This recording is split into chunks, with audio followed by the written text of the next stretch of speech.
Welcome back to Atlanta, Georgia. It's the Peachtree Open, Ron Cook Memorial, and WPH Race for 8, stop number 1, season number 8, men's 5th place final. It's Marcos Chavez going up against Vic Perez, both from the Los Angeles Athletic Club.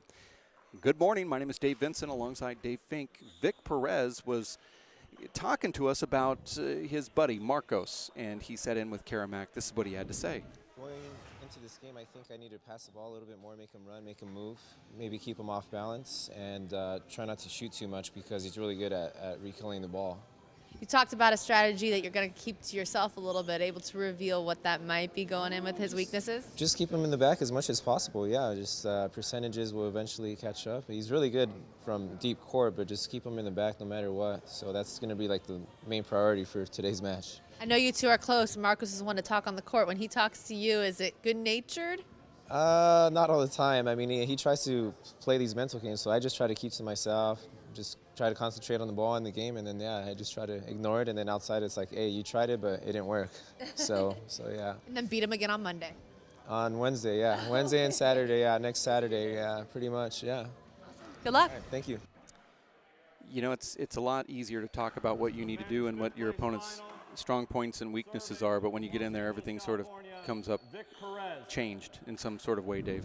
And receiving serve. Well, unless you're really in the zone, then from Buena Park, you California, seem to be able to do whatever you want. Marcos Chavez. Marcos, 44 years of age. I miscorrected myself. I said it wrong yesterday when I said he was 43, or might even said he was 41, but he's 44. Let's play ball. And Dave, you played him yesterday, and Marcos was strong. He looks like he's gained weight, yet he's still a strong player. 0-0. Playing extremely well. Short ball. He's really doing everything well. Hitting a lot of great fly kills, back wall kills, really good serves.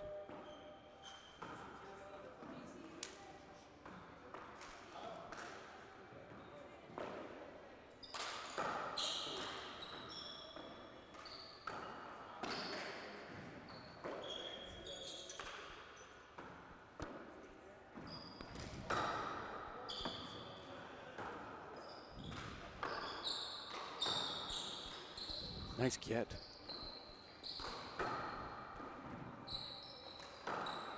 Point. It's very difficult at 1-0. Our age, Dave, being in the 40s and then making it on this last day and having 5 or 6 matches under your belt.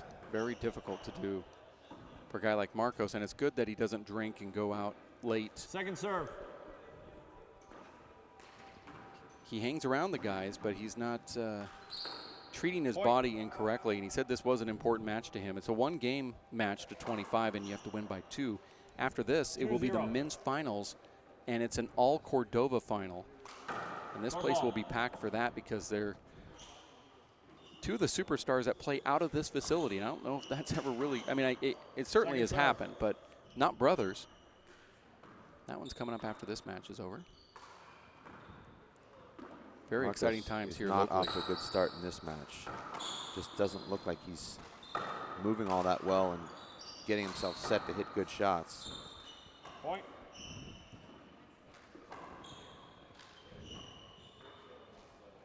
He's not hitting the ball with a lot of power either. Marcos, that is. Point. 4-0.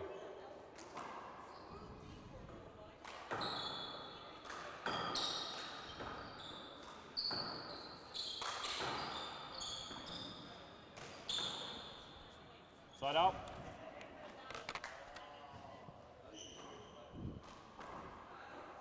Zero 4.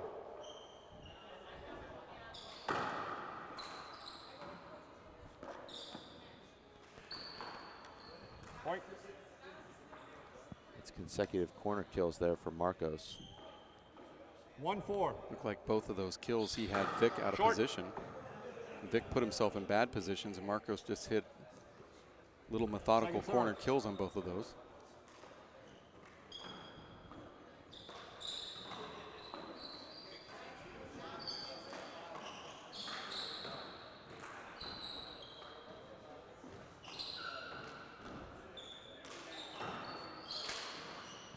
Side out. You saw that ceiling shot that Marcos hit that clipped that left side wall, and Marcos shadowing in front of Vic slowly as Vic took that shot. Is there a part of you that said, well, that's unavoidable? It looked like it when watching it. Second serve. Keep it in your backpack. No, give it to Carol.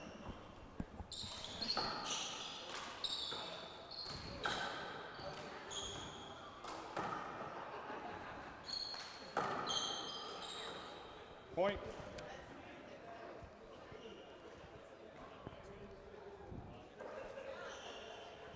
Five one. Short. Second serve.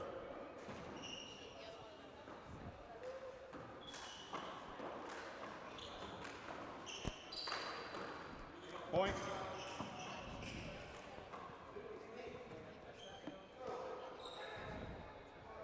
Six one. Short.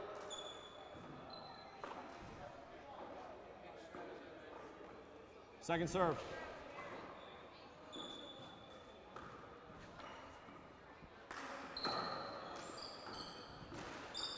Point.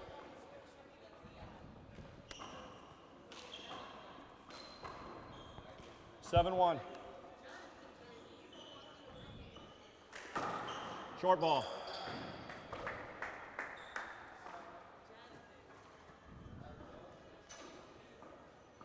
Second serve.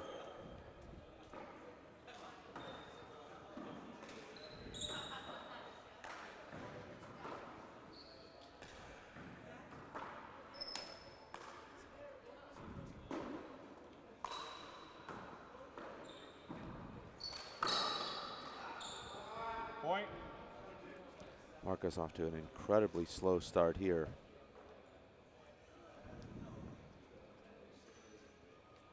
I mean that in every possible way. He's moving 8-1. slowly, he's hitting the ball slowly, and he's trailing 8-1. Second serve.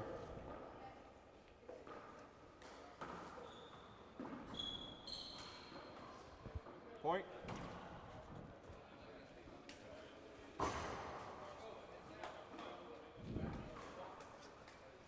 Nine one.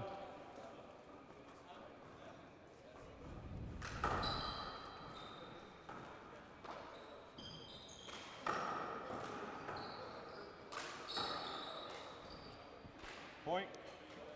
Not only moving slowly, like you said, but then just missing shots that you should 10-1. normally make.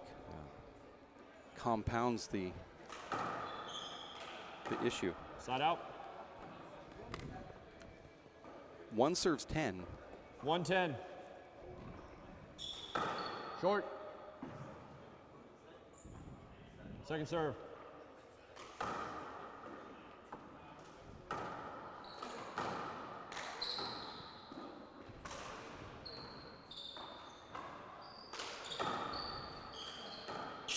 Point.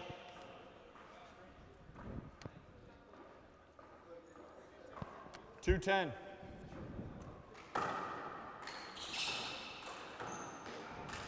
Oh.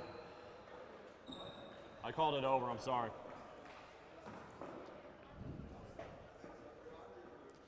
Marcos is moving especially slowly to get out of the way. You okay, Marcos?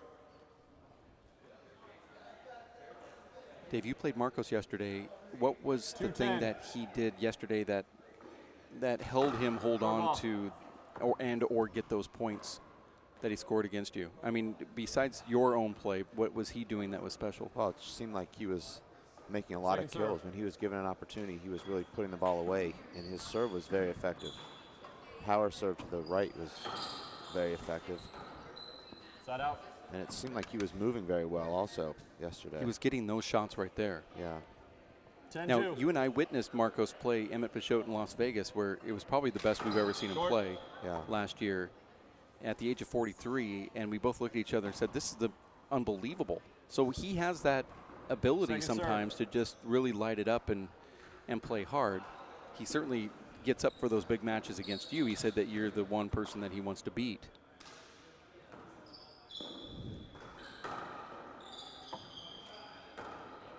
but he's sore today. I mean, that was a lot of handball and against younger guys, and that's really generally the theme. He's the oldest player in the pro draw at 44, so he has to play all the young guys leading up to this. Second serve.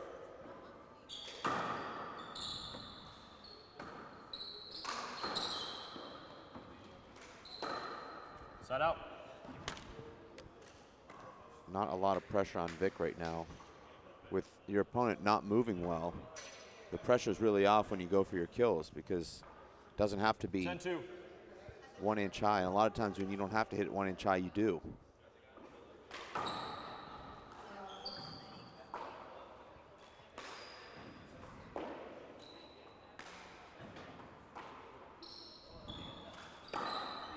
Point. 11-2.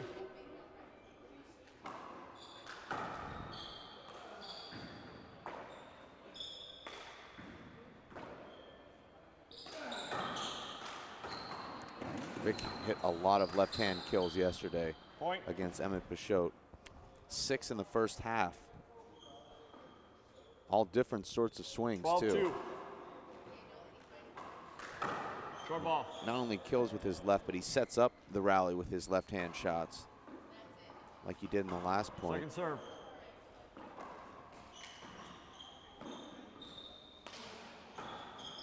Big setup here. Point. Marcos just says, I'm not going to give you the satisfaction of killing this.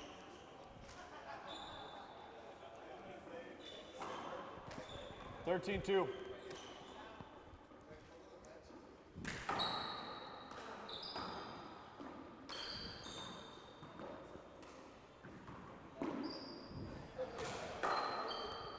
Point. This is very similar to our first playoff match this morning. That was 15-1 at the half. This one looks like it's headed for a 15-2 halftime score.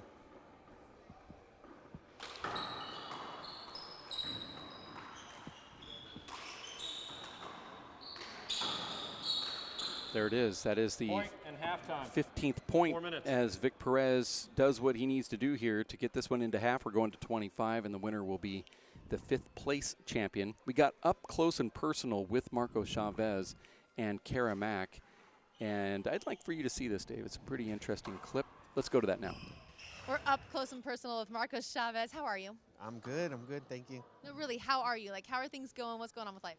Oh, life is good. My daughter's playing tennis. My wife's gonna do a run pretty soon. I know you guys spoke, I'm sure. Yeah. And then, yeah, just handball now. The tour's starting. I'm excited. So who's training you more, your wife or your daughter? Oh, my daughter keeps me running around. Does That's she? for sure. Yeah, Still? yeah. She's good. Tennis and then running around at the house. I'm glad she plays outside like they should be.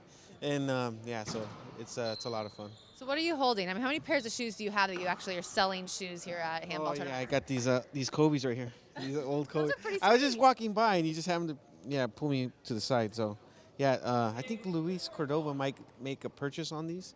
You seem like a shoe guy. Yeah, I love shoes. How many pairs of shoes do you have? I got probably over 100 pairs that look like new. So, but it's just the collections, like baseball cards, to me. But shoes are a lot bigger than baseball cards. So where do you keep 100 pairs of shoes? Oh, I had to send you a picture maybe someday. But I got I got some dresser drawers that I bought from IKEA that are really nice, and they're shelves. So I have all of them basically behind these cabinets, and they all sit like this. Oh, you can see them So all. you can see all the shoes. So I like it. The ones I really like a lot, I kind of I keep, and the ones like this I haven't really worn, and so I usually kind of give them away, or give them sometimes to students that are going to honestly to college and stuff that might need a pair, or they ask me, and yeah, I'll donate them. So do you buy a new pair of shoes every? No, I was into collecting a lot. Lately, I've been slowing down, but yeah, I would buy a shoe almost every week, maybe two. If I liked the color and they came out with 2 different colors. So. Are you on that Nike app where you can get special shoes that they only sell 10 pairs of? Yeah, Are you yeah. on that app? The sneaker app. There we go. Yeah, Yes. yeah. I got that. Okay, so you're that. You have, and then you always match them to what? Your hat or your shirt? Like, what do shoes have to match? Nah, like I don't know. I don't have the swag like I used to. So like I'll just wear it with like a black, something with black. Like I'm always in black.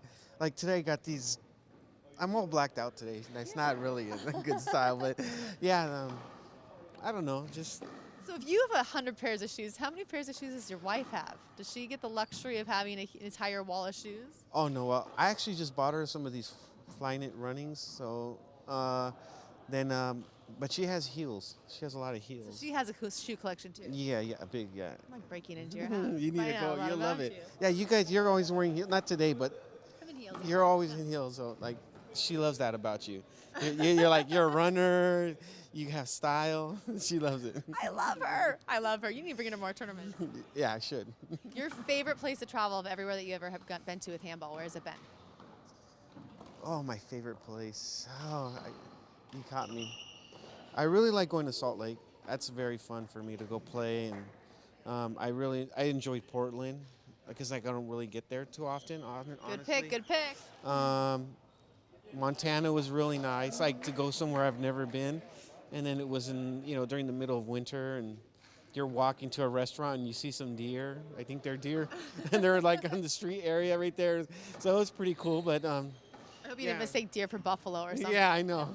But yeah, this season coming back now, and first pro tour, I'm pretty excited that's back. So I know Naughty Alvarado Jr. must have been this person for you, but who is it now? Who do you least like to play? Oh, now? I don't have that. Oh, he's pulling the political. I should have really caught you in the middle of don't. shoes. I don't have that right now. Favorite person? Favorite person has to be. I love Sean Lennon. He's my guy. But do you like to that play doesn't him? count. That doesn't count. But I like playing Who do you like to beat the most? Fink. I like to beat Fink. Feels good. It's just it is what it is. But it's a fun game. And who makes you laugh the most out there on the Race Freight Tour? Well, Mondo probably, especially like when we're playing at home and he's just acting silly and stuff. But yeah, we miss him this weekend. Good to see you though. Thank you.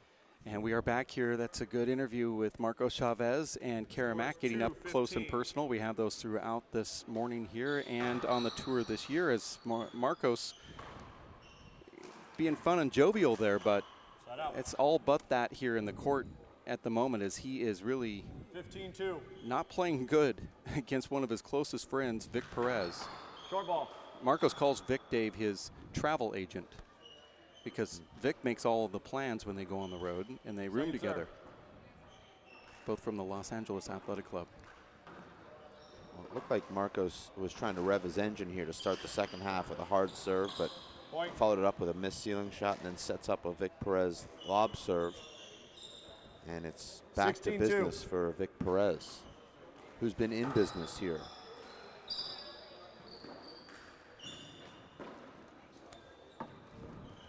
Point.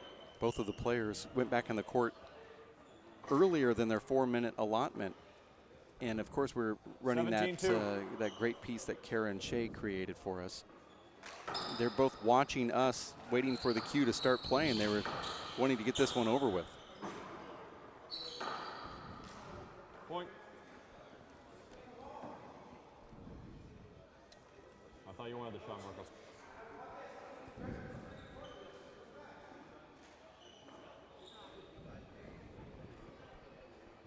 $18-2.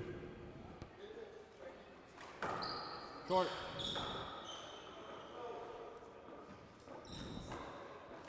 Second serve.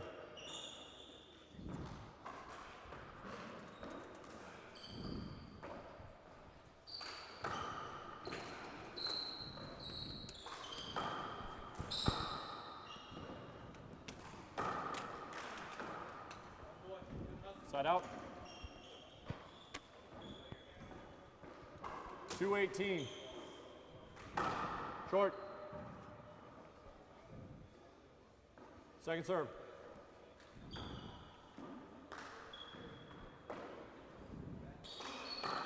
Point.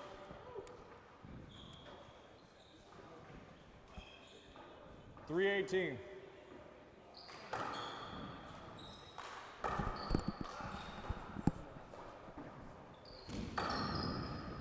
Side out.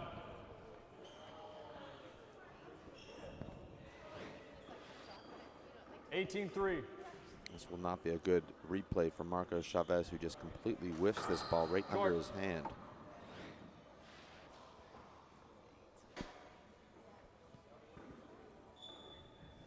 Second serve.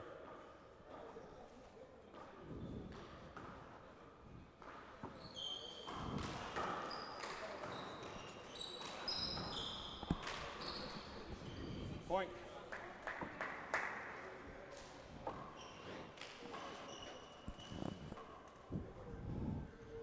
(19-3). You know, Vic has told me that he gets into these final days and he's just really sore, and it takes him a while to get warmed up. But today it seemed like he was pretty warm from the get-go, with very little warm-up, and Marcos being the one that has to get that body work. And I saw Marcos last night late, about 10 o'clock at night or so, and he said he felt great. But this morning you could see it's completely different. That's a screen, no call.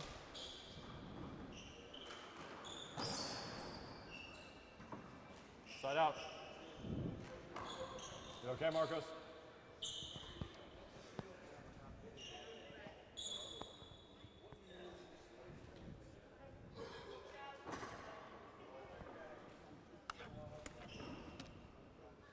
There's something about going back, Dave. You've probably experienced a little bit of this, but you go back to your hotel and you sleep, and everything, your body gets to kind of relax back into that sleeping mode, and your muscles loosen up, or get, you know, whatever happens when you're sleeping. You go to stand up, it's like, oh, whoa, 23. what happened? I felt so great when I was laying down. I go to stand up and everything's sore and tight.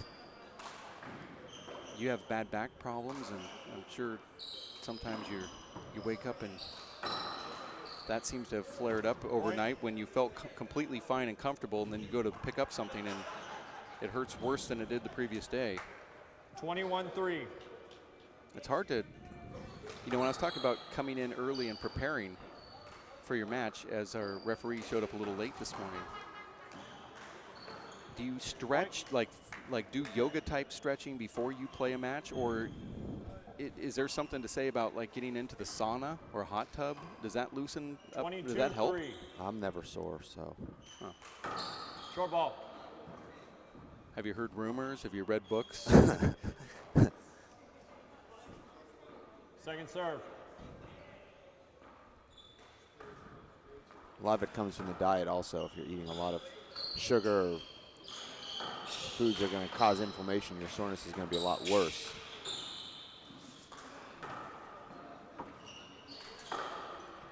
Point.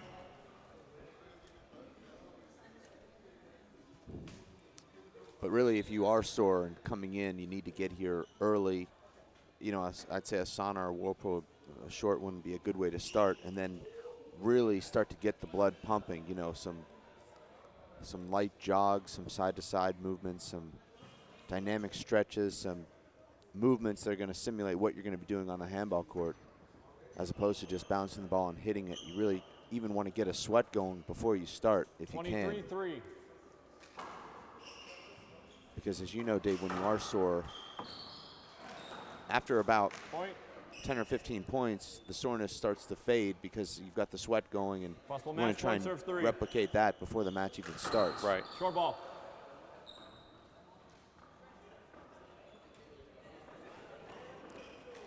And this is one of the two biggest consecutive playoff blowouts we've ever seen on the broadcast. 25-3 in the first match. Now this one, 24-3. Well, it's going to be 25, and there it is. 25-3 as Vic Perez takes down his buddy Marcos Chavez to win 5th place. Marcos taking 6th. And we will bum rush the court here to get some words from Vic Perez. Kara? What is 5th place? What did this match mean for you? It means everything, because I lost yesterday, so the only way to prove yourself is to redeem yourself. So I really wanted to win and get ahead in the points. Got to make my way up little by little. Marcos said he was a little sneaky, tried to give you some beers in there last night, tried to make you have a little bit too much fun, but he didn't get to you. I had a few. I felt okay. I drank some Pedialyte right before bed. Drank a lot of water, so I felt okay. I was looking at the ball all right, so at first it was a little blurry, but then once I started getting warmed up, everything just cleared up. You had mentioned yesterday having something up your sleeves, knowing that there was a little bit on Marcus that you were going to target. Are you going to reveal what that was? I'm sure he already knows. I mean, we play each other all the time, so yeah, I try to slow down the pace the same way he does. So I just try to use that in my advantage and just keep him in the backside. Took him really well. I mean, you did this quite well, 25-4. As far as playing Marcos on an everyday basis, you guys play each other twice a week. Have you ever beat him by this much? Is this a regular thing? No, it's usually much closer than this. There's days where he does the same thing to me. He's just like on fire. I can't do anything, and then sometimes I score 1 or 2, and then it's like we go back and forth. And then sometimes it's like really close, but usually it's like when we play games to 15, it's usually like 16-14 or 17-15. It's usually pretty close like that. Do you think he's going to be wanting to play you on Wednesday? Probably not. No, not until maybe next Saturday. Yeah. So we'll see. Yeah. I mean, hopefully we'll still play. Congrats. Yeah. Thank you. Appreciate it. Thank you very much, Kara. There's the 5th place trophy going to Vic Perez, but most importantly, as he said immediately, right, first things out of his mouth there was, we get the points. It's important. I need to get those points. These guys really do calculate those things, and they keep track. They know the importance of every single point matters on this Pro Tour. The Elite 8 then gets invited to the Players' Championship in Salt Lake City at the end of the season, and those Elite 8 players get some financial rewards and some other things. So it's certainly a big thing on the tour when you talk to the players about sometimes the cash. Even you say, "Oh, hey, you won that big cash pot," and they go, "Nah, I don't. That's not the important thing. It's the points." Deep down we know it is the important thing, but the points do really matter. Would you look at this first stop of the season as it's so important for everybody to get points, or is this one of those that you say you can have a couple bad tournaments and still do well? Every stop is important. The first one is important because it's the first opportunity of the season to earn points, and every stop is important. But you don't want to get yourself behind the 8 ball because it's hard to make up those points. You've got guys that you're chasing that are advancing farther than you, or maybe you're advancing farther than them, and so you're always kind of keeping your eye out where you stand in that top 8. Hopefully you're in the top 8. That's always the goal. And then once you're in the top 8, you're trying to just keep climbing, and the only way to climb is to win matches. So I think the first stop is very important, because if you have a great first stop, it really takes the pressure off of you. For Luis and Daniel Cordova, they're pretty much guaranteed to be in the top 8 now for the entire season, just by winning a few more matches, which they will. And that will actually enable them to play better as the season goes on, because they know, well, I've already got this finals or win in the bank, and now I can just kind of just flow, whereas opposed to somebody else who didn't get off to a good start. Now the pressure's on. They can feel it. I have to perform because now I'm falling behind these guys that I'm trying to chase. So I think the first stop is always a huge one to establish yourself to, there's the 12-month rankings, and then there's the cup standings, which are just for the season. So the cup standings really are all that matters once you get to the Players' Championship. Of course, if you have good results from last season, they're going to help you in the power rankings and the seedings. But each tournament, and particularly this season because the points are doubled from last season, it's crucial that you get these big points. So for the guys who had good events here, they're going to be feeling very good. They're going to be looking forward to Tucson to just keep building. And, the guys that didn't perform here are going to go into Tucson even more tense, than I think they would have been. We'll talk about that really quickly before we go into the break, but there was a little bit of a shakeup when it comes to the rankings this year, where the players' final ranking points, we just give an example of, let's say, 60 as a ranking point. They came into this season still ranked in their respective positions, but their numbers were cut in half. So if 60 goes down to 30, how can that affect somebody like, let's say, Killian Carroll? Well, of course, Killian Carroll had the overwhelming lead last year. We counted 5 of your best 7 events, which were all wins for him. So he was at 50 to finish the season. But every result was cut in half. So a win is worth 10 points. It was cut to 5. So he starts the season at 25, still number 1. But his lead is not quite as insurmountable. Particularly, he loses here in the semifinals, so he only gets 6 points. The winner here will get 10, and you know he's not going to lose his #1 ranking today or even in Tucson, but because of the shakeup, because of the half points, he could possibly lose that #1 ranking by the end of this year if he doesn't make a final or win one of these stops. But the more dramatic thing is some of these players like a Danny Cordova or Luis Cordova could be making some really big jumps at tournaments because of results like this. And speaking of those guys, 2 brothers in the finals, that's not happened before on the professional tour, certainly not in ours. And they're both from the same town. They play at this club. I mean, you can't even write a better story for this. Luis Cordova and Danny Cordova, they were living together for a short time. They worked together. They are now playing on the court together here for one. None of them's won a final. No one's taken first place, but they both.